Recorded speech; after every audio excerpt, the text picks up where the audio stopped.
Hi, everyone, and welcome to the 10 Minutes Now podcast. I am your host, Paola Barcacel, a technology professional based in Singapore. Join me on a series of positive and impactful talks with amazing people around the world, from diverse professional and personal backgrounds. We will learn about their work and personal journeys while having fun along the way. Let's be real.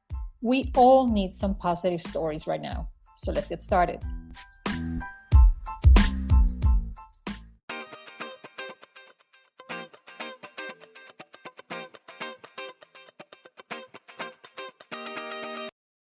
Welcome to episode 4, where we continue our discussion with Emem Adjah, advisor, mentor, coach, and author based in Miami.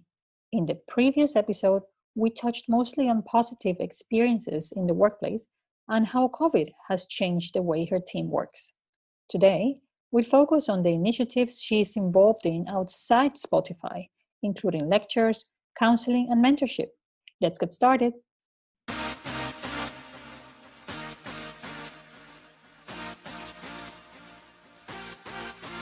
Great to have you back. This means I didn't bore you out of your mind in the previous episode.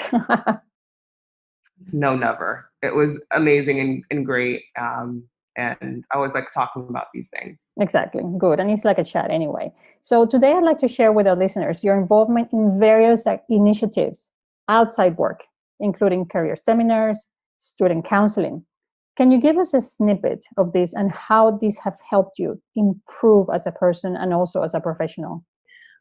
So I help with capstone projects at NYU for their master's program. I work with the professor there and helping out there. And then I've also gone to high schools and elementary schools and I've spoken about my job and career, especially as a Black woman in tech.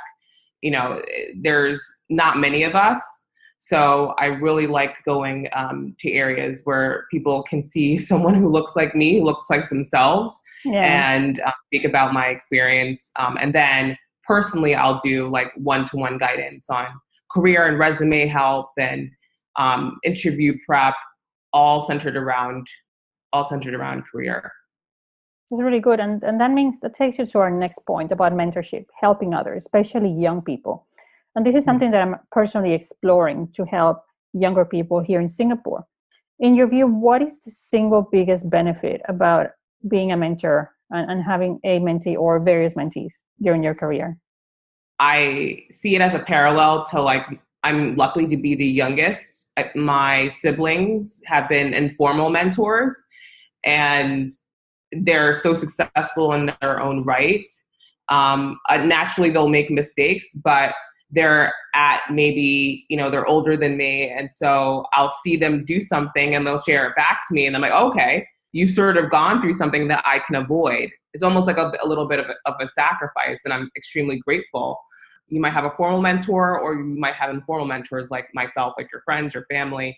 But someone who can help guide you is a blessing in and of itself. So definitely. And I think a lot of people think about mentorship as this whole hoo-ha where you have to formally ask somebody.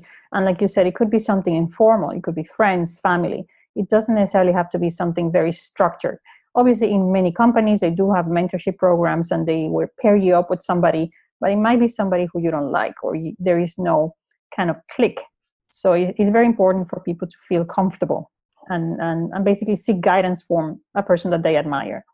So moving to politics, which is something very interesting nowadays, I'm very curious.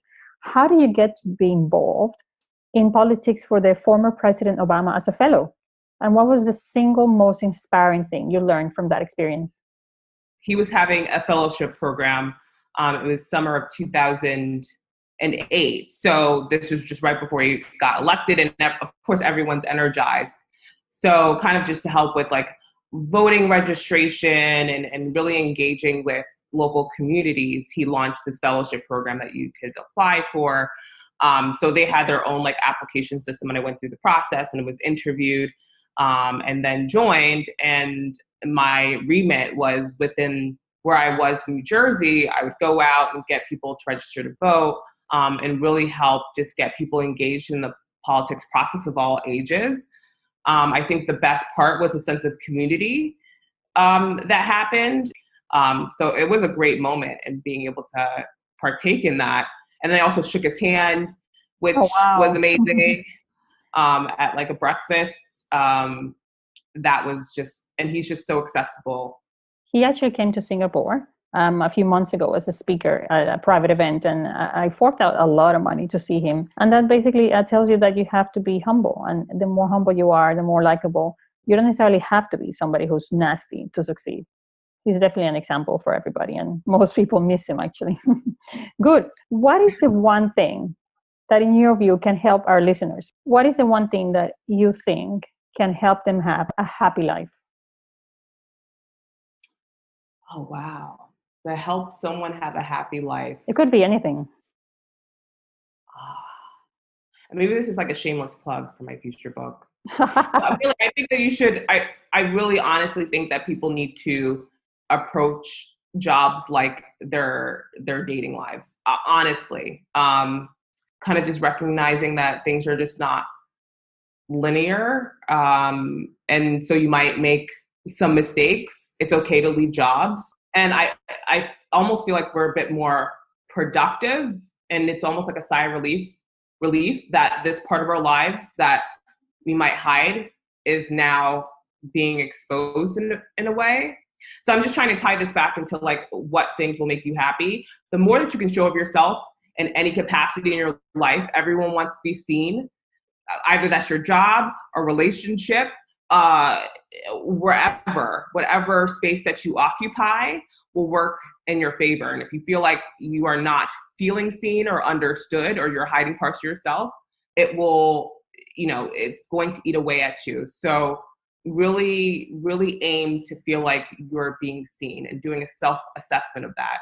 So on a very different note, if you had your own company, name one thing you would make compulsory in the company and or in the office, and one thing you would ban. What would you do?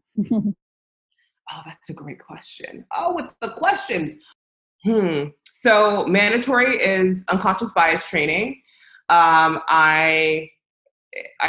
We do it here, but there was another session that was led. I forgot the name of the company, but they led a session just around. There's so many conversations around race, especially within the workplace, and it was just so well done that I said this needs to be like mandatory for all employees, which a lot of people agreed. So one, I would do that. Like I have a visceral reaction to, let me rephrase it. I think the beauty of life is being able to connect with people that seemingly don't look like yourself. And it's one of the reasons why I wander and I travel different countries, and why I will always be some type of international advisor, because there's nothing more beautiful than being in a country and you think you might not connect, but everyone's similar and might have the similar motivations if you just would kind of have an open mind. So that's number one. What I would ban, I like the whole BS thing. I don't do well with like dancing around the big elephant. Like I'm a very direct person, and I will always say we're on the same team. Like I will never attack the person. I'm attacking the problem. So don't take it personally. But what I cannot stand is passive aggressiveness. And it can be highly subjective, depending on the culture, depending on the person. But if there's something that everyone's seeing is a huge problem, and this could be politics in an org, which happens when there's a difference of just like motivations. But I don't deal well with like dancing around an issue when people are too positive. So I feel like that's a flavor. That's a very good point. Yeah, because it might not seem real. It might just seem like they're faking something, right? Yeah. Or it's just like, this is not being productive. Like we all see the pink elephant dancing and twerking in the middle of the room, and it's not has nothing to do with you, but it's a current problem. And if we're all working on the same team, a lot of it tends to be ego that's getting in the way. Like if we're not tackling the problem and we're not being honest here, then we're protecting an ego. And that's not going to be productive either. Like we're all trying to win here. But for the most part, I would try and ban that as much as possible through like a mission, or just encourage addressing the pink elephant so we can move we can move forward and be productive, Definitely. and have respect in the process. No, I think respect, what you mentioned also about basically trying to work with people that are not from your same background. That's something that obviously right now is a big thing for most companies. And a lot of people are taking that seriously. So thanks so much for that. So thanks again for your time today. It was great chatting with you. I learned more about not only your career path, but also the amazing work you do to help others, which is incredibly important. I'm gonna share Emem's link for her podcast. It's called Miss Petty and Professional, which is obviously hosted on Spotify. And from wherever you are in the world, thanks for joining and tuning in. Thanks you, Emin, again, and have a wonderful evening. In Miami. Hola, Miami. Adios, Miami. Thank you. Thank you. Adios. Adios. Bye-bye. Thank you very much.